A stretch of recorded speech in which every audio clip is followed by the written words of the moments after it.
Allah, dia mesti tahu banyak ilmu, termasuk ilmu psikologi pun harus tahu. Kalau anak-anak ini sukanya apa? Kalau antum mau ngajak anak-anak, nah mesti kita bikin apa yang disukai mereka di masjid.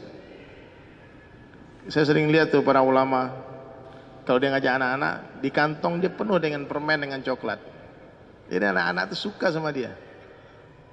Kita mungkin kurang ikram. Nah, kalau kita mau ngajak bapak-bapak gimana caranya? Ada beda semua, Pak. Mau ngajak anak band gimana caranya? Gimana anak pang diajak gimana caranya? Tidak sama. Nah, kalau cara ini nggak bisa, coba pikir dengan cara lain. Tapi yang jelas semua orang dia suka di khidmat, suka dilayani. Maka di masjid kita usahakan, Pak, usahakan biar makmur itu masjid, hidup 4 amalan.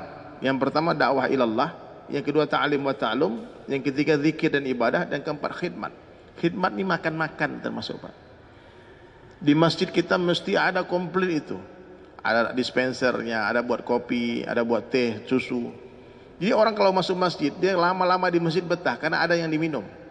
Kenapa orang hari ini di warung bisa lama-lama berjam-jam, Kak? Karena kalau kering dikit pesan satu teh manis kan, datang teh. Di masjid udah kering, Pak, gak keluar air, Pak.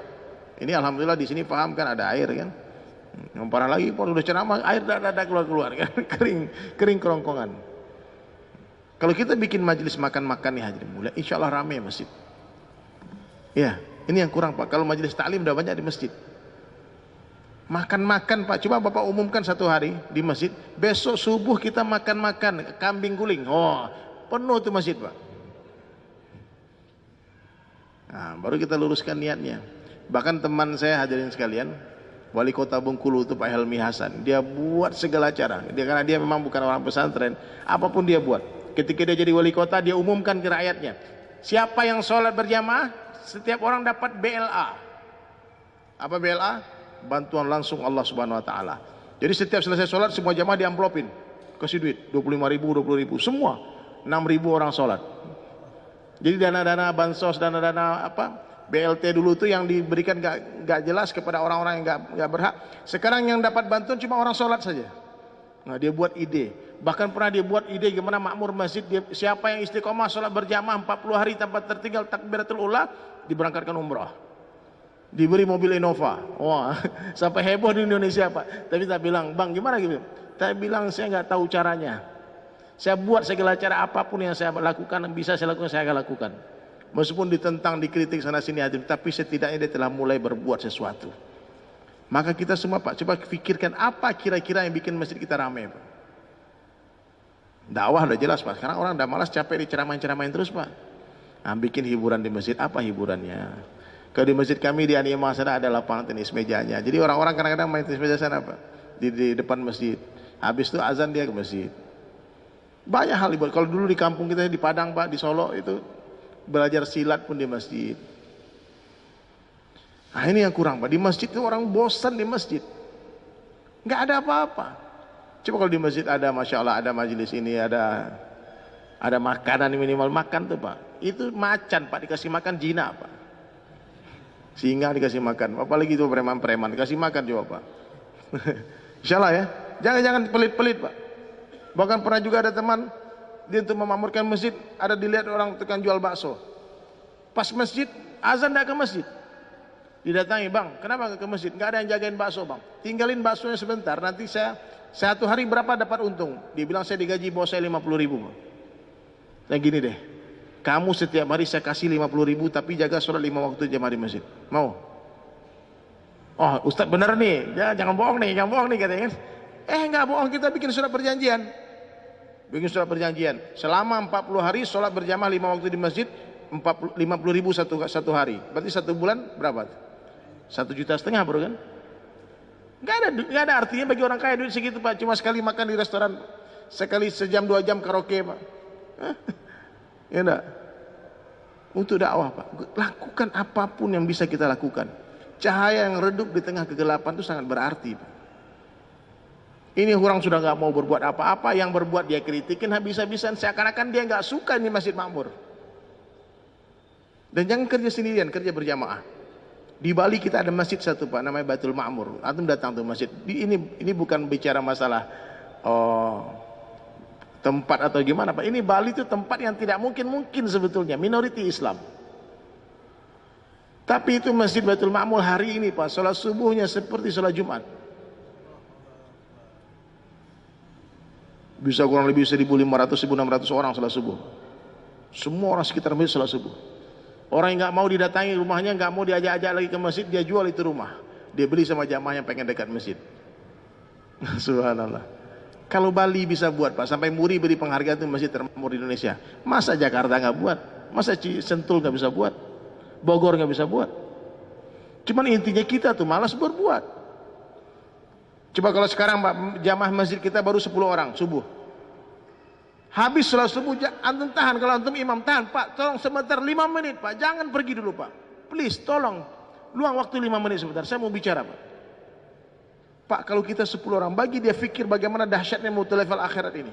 Dakwah di atas dakwah, dakwah cara Rasulullah. Pak, siap nggak Pak, besok subuh ajak lagi 1 orang ke sini Pak, atau zuhur nanti. 1 orang dalam 1 bulan, diberi tugas ngajak 1 orang. 1 bulan 1 orang Pak. Kira-kira bisa nggak Pak? Saya yakin kalau 1 hari 1 orang pun kita bisa. Tapi jangan ribet lah, 1 orang 1 bulan. Sehingga kita fokus ke 1 orang itu saja selama 1 bulan. Kalau bulan sekarang 10 orang sholat subuh, bulan kedua 20 orang sholat subuh Pak. Kalau istiqomah 1 orang ngajak 1 orang setiap bulan, bulan ketiga 40 orang sholat subuh di masjid. Bulan keempat 80 orang sholat subuh di masjid. Bulan kelima 160 orang sholat subuh di masjid. Bulan ke-6 320 orang sholat subuh di masjid. Bulan ke-7 740 orang sholat di masjid. 640 orang sholat di masjid. Terus Pak, 1 tahun 2 tahun berapa itu masjid Pak? Nggak bisa, nggak muat itu masjid kita.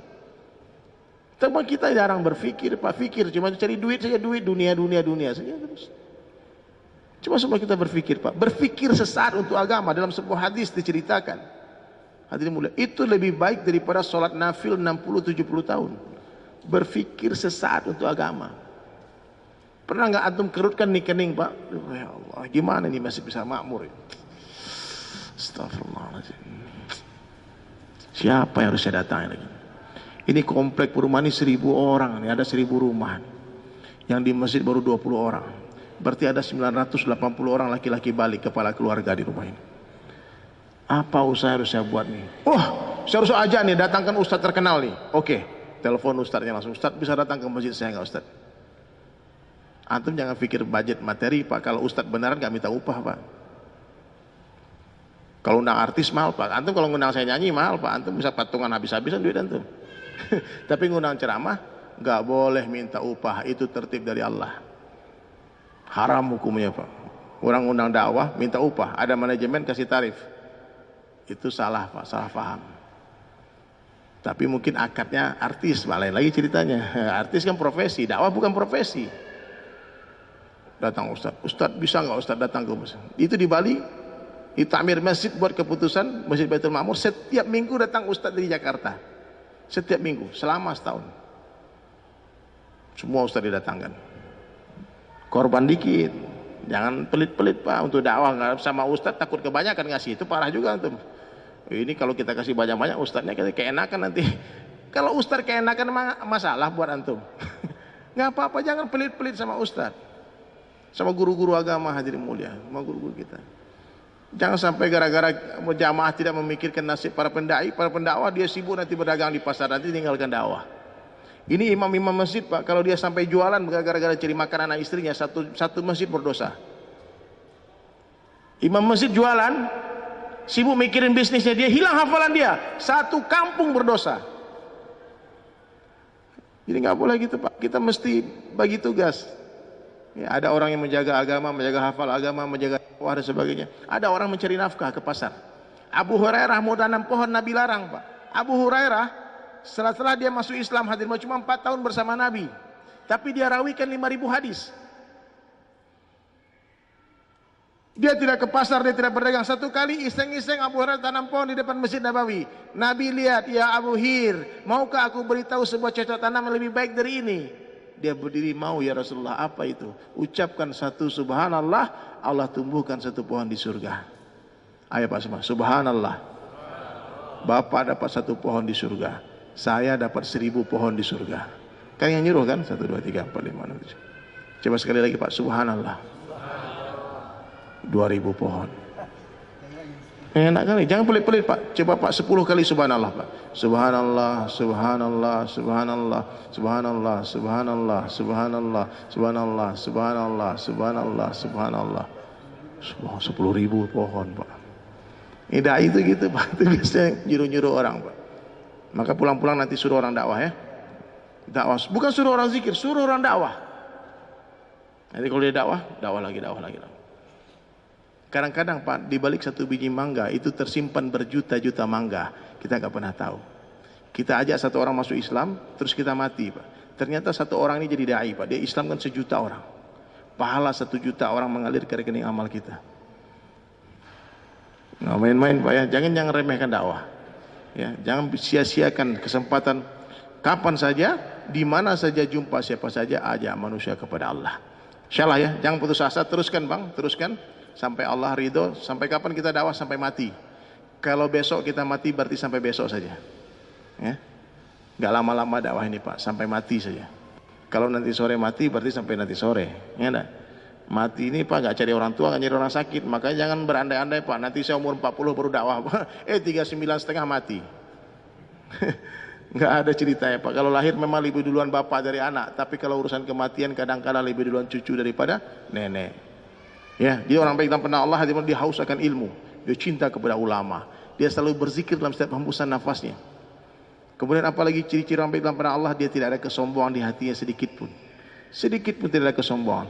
Dia selalu katakan kepada dirinya, sebaik-baik saya lebih baik orang lain, seburuk-buruk orang lain lebih buruk saya. Ketemu orang tua nih, ayah saya lebih baik dari saya, karena beliau lebih duluan beramal soleh, pasti pahala beliau lebih banyak daripada pahala saya. Ketemu adik ini, adik lebih baik dari saya. Kenapa? Saya lebih duluan bermaksiat daripada mereka, pasti dosa saya lebih banyak daripada dosa mereka. Lalu ikhlaslah setiap amal hadirin. Ikhlas. Ciri-ciri orang ikhlas, dipuji nggak senang hati, dibully nggak sakit hati. Orang ikhlas nggak pernah merasa diperhatikan orang. Dia nggak terkesan dengan penilaian orang, karena memang benar penilaian orang ini nggak penting Pak.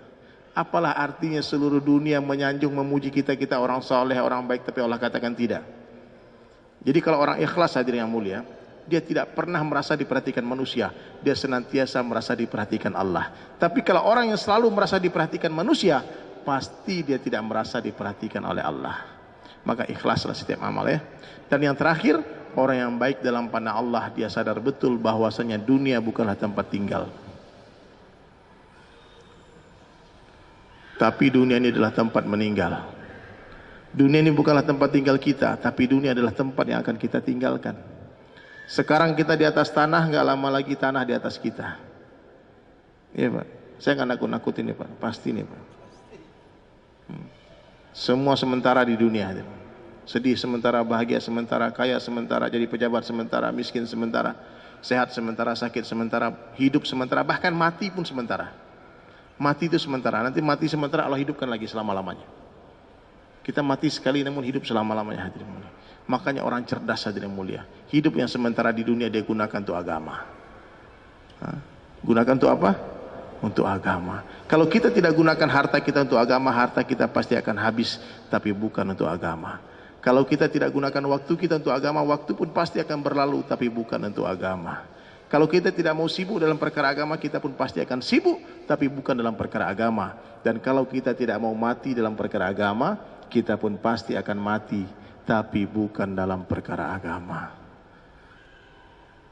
Semua siap mati insya Allah? Siap mati-mati, nggak siap mati? Mati. Niat mati-mati, nggak niat mati-mati. Orang kaya? Orang miskin? Raja-raja? Rakyat biasa? Masih ingat lagu itu ya? Baik, kita tutup majelis itu dengan syair. Dunia sementara, akhirat selama-lamanya. Semua bilang mati aja ya. Orang kaya, kurang keras kok. Mati aja, mati yang keras ya.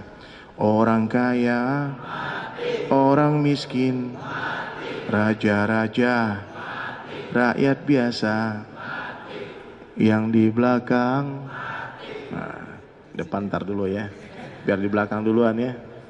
Ya Pak. Yang di samping, yang di tengah, yang ceramah. Yang ceramah pasti mati. Tapi setelah saya lihat-lihat nih, dari tadi saya perhatikan wajah satu persatu, saya perhatikan. Ya Pak. Terutama bapak-bapak yang agak tua-tua ini. Sepertinya ini ya, saya feeling ini bisa iya bisa enggak. Tapi kemungkinan besar seperti itu. Sepertinya lebih duluan saya Pak. Ya. Jangan sedih Pak. Lebih duluan saya pergi takziah maksudnya. Insyaallah ya. Subhanallah bihamdi subhanakallahumma bika asyhadu an la ilaha illa anta astaghfiruka wa atubu ilaik. Assalamualaikum warahmatullahi wabarakatuh.